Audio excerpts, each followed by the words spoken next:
Apply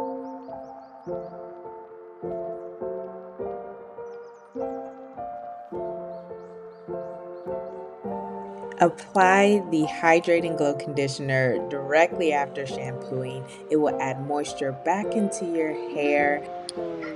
And if you love a good slip with your conditioner, if you like a thick conditioner that will minimize your detangling time, if you want to just have a conditioner that lasts a really long time because it is so thick and it spreads so easily and it gives you that curl definition right in the shower, this is your product. I absolutely love this product.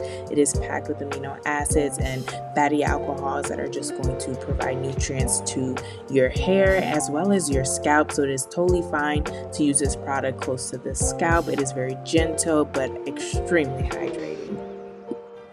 Once your hair is completely rinsed out, go ahead and move on to our curl cream and hair oil video and see the finished look from using all of our products.